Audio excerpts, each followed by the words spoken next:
अब नीतीश जी का समाधान यात्रा जो है, अधिकांश जगहों पर जहाँ जहाँ कुछ काम हो रहा है उसको उन्होंने देखा, उसके लोगों से बातचीत की, लेकिन आम लोगों से उनकी मुलाकात नहीं हुई। समस्या क्या है जिसका समाधान होना चाहिए, जो अब तक नहीं हुआ है, ये लोग ही न बताएंगे। इस मामले में एक कमजोरी हमको दिखाई दी, बाकी सब ठीक है।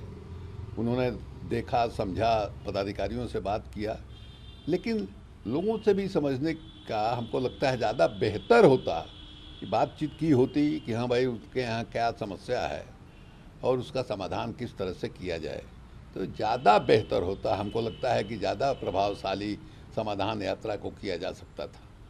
उस मामले में थोड़ी कमजोरी रही। बाकी तो उन्होंने कहा ही है कि जो कमी रह गई है हम लोग पटना में बैठकर उसकी समीक्षा करेंगे और उसको हम लोग पूरा करने की कोशिश करेंगे। नीतीश कुमार से जब यह पूछा गया कि वह 2024 में प्रधानमंत्री बनना चाहते हैं, क्योंकि महागठबंधन के नेताओं द्वारा बार बार नारे लगाए जा रहे हैं प्रधानमंत्री कैसा हो, नीतीश कुमार जैसा हो, इस पर उन्होंने कहा कि मैं उनसे ऐसा करने के लिए नहीं कहता हूँ, मेरी बिल्कुल भी इच्छा पीएम बनने की मुख्यमंत्री जी को, नीतीश जी को, मैंने कम से कम जो नारा लगाने वाले लोग हैं उनको डांट के एक बार चुप करा देना चाहिए। ये जो बार बार जो इस तरह से नारा लगता है और मीडिया के लोग जो है मुख्यमंत्री जी से सवाल पूछते हैं कि आपके मन में इच्छा है, तो कहेंगे कि मैं नहीं चाहता हूँ, ये थोड़ा ठीक नहीं लगता है। एक बार जो मजबूती के साथ वो कह दे तो किसी की हिम्मत नहीं है कि फिर नारा लगावे।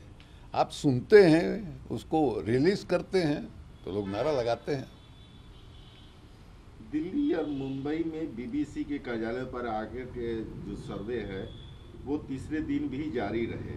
सभी कर्मचारियों को अगली सूचना तक घर से काम करने का निर्देश दिया गया। तो क्या करेंगे लोग? जब मान लीजिए ये लगातार जो है कंटिन्यूअस जारी है, जांच हो रहा है, सर्वे हो रहा है, लोग कह रहे हैं कि मोबाइल फ़ोन जो है रख लिया गया, दूसरा कुछ कर लिया गया है तो उसमें लोग करेंगे क्या और काम क्या होगा इस माहौल में? एक समय था, आज जो है भारतीय जनता पार्टी के लोग बीबीसी के बारे में कह रहे हैं कि साहब देश विरोधी है, देश के छवि को बिगाड़ना चाहता है।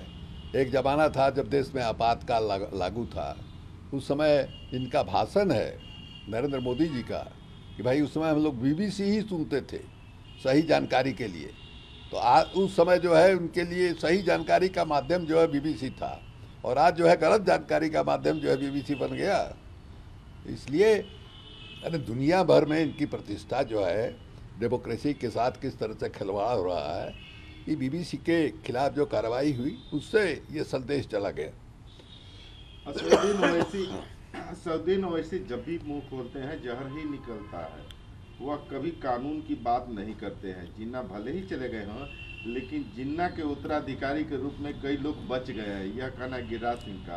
गिरिराज सिंह ने यह भी कहा है कि मुस्लिम समाज की बढ़ती आबादी मेरे लिए चिंता का विषय नहीं है। जिन्ना के रास्ते पर चलने वाले जो कट्टरपंथी आ गए हैं वही ऐसा काम करते हैं। आज तक देश में हिंदुओं के द्वारा किसी भी ताजिया पर एक पत्थर भी नहीं फेंका गया होगा।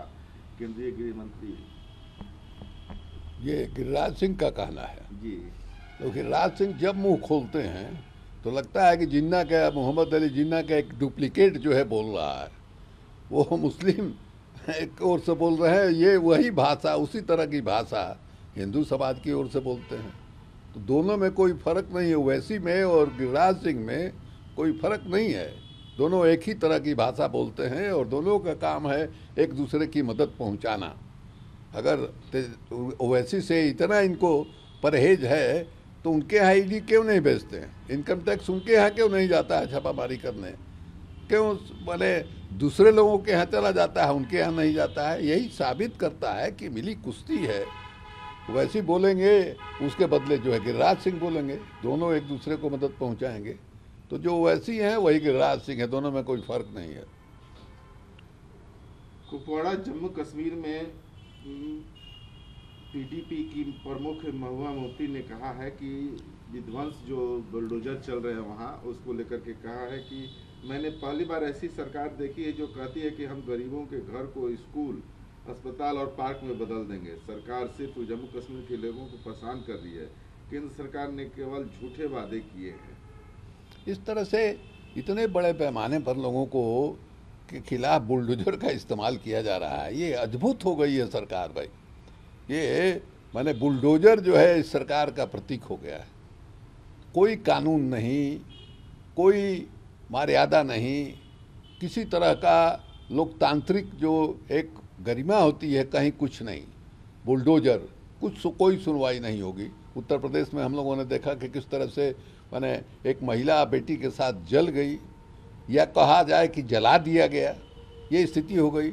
और जम्मू कश्मीर में यही चल रहा है। और ये कहा जा रहा है कि हाई कोर्ट ने ये आदेश दिया था कि जो सरकारी ज़मीन है, तो सरकारी ज़मीन पर जिन लोगों ने कब्जा करके रखा है उसको आप खाली कराइए।